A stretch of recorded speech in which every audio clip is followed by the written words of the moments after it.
ফের বৃষ্টির পূর্বাভাস। দক্ষিণবঙ্গের বিভিন্ন জেলায় মঙ্গলবারও বৃষ্টি ও বজ্রবিদ্যুৎ সহ ঝড়ের সম্ভাবনা রয়েছে, তবে কোথাও ভারী বৃষ্টির পূর্বাভাস নেই। ফলে বৃষ্টি হলেও গরম ও ভ্যাপসা আবহাওয়া, ফলে এখনই স্বস্তি মিলছে না। অন্যদিকে উত্তরবঙ্গের বেশ কয়েকটি জেলায় ভারী বৃষ্টির সতর্কতা জারি করেছে আবহাওয়া দফতর। মঙ্গলবার দক্ষিণবঙ্গের আকাশ বেশিরভাগ সময়ই মেঘলা। বীরভূম ও মুর্শিদাবাদে বৃষ্টির সম্ভাবনা তুলনামূলক বেশি। এছাড়া কলকাতা সহ দক্ষিণবঙ্গের প্রায় সব জেলাতেই বিক্ষিপ্তভাবে হালকা বৃষ্টি হতে পারে। পূর্ব ও পশ্চিম বর্ধমান, বীরভূম, মুর্শিদাবাদ, নদিয়া, উত্তর চব্বিশ পরগনা এবং দক্ষিণ চব্বিশ পরগনায় বজ্রবিদ্যুৎ সহ ঝড় বৃষ্টির সম্ভাবনা রয়েছে।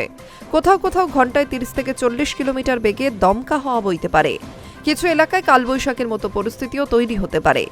তবে আপাতত দক্ষিণবঙ্গের কোনো জেলায় ভারী বৃষ্টির পূর্বাভাস নেই, তাই আর্দ্রতার কারণে ভ্যাপসা গরমের অস্বস্তি বজায় থাকবে। দিনের সর্বোচ্চ তাপমাত্রা 36 থেকে 38 ডিগ্রি সেলসিয়াসের মধ্যে থাকতে পারে। সর্বনিম্ন তাপমাত্রা থাকতে পারে 27 থেকে 28 ডিগ্রি সেলসিয়াসের কাছাকাছি। কলকাতায় মঙ্গলবার দিনের কোনো সময় হালকা বৃষ্টি বা বজ্রবিদ্যুৎ সহ বৃষ্টির সম্ভাবনা রয়েছে। সাথে মেঘলা বা আংশিক মেঘলা আকাশ থাকবে গোটা দিন, তবে বড় ধরনের বৃষ্টির সম্ভাবনা নেই। শহরের সর্বোচ্চ তাপমাত্রা 35 ডিগ্রি সেলসিয়াসের আশেপাশে থাকতে পারে। বাতাসে আর্দ্রতার পরিমাণ বেশি থাকায় গরমের অস্বস্তিও অনুভূত হবে।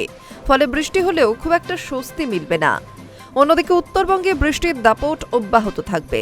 দার্জিলিং, কালিম্পং, জলপাইগুড়ি, কোচবিহার এবং আলিপুরদুয়ারে বজ্রবিদ্যুৎ সহ বৃষ্টির সম্ভাবনা রয়েছে। পাশাপাশি ঘন্টায় 40 থেকে 50 কিলোমিটার বেগে ঝোড়ো হাওয়াও বইতে পারে।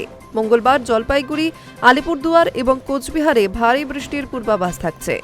টানা বৃষ্টির জেরে এই জেলাগুলিতে তাপমাত্রাও কিছুটা নিম্নমুখী থাকবে। Hi news network.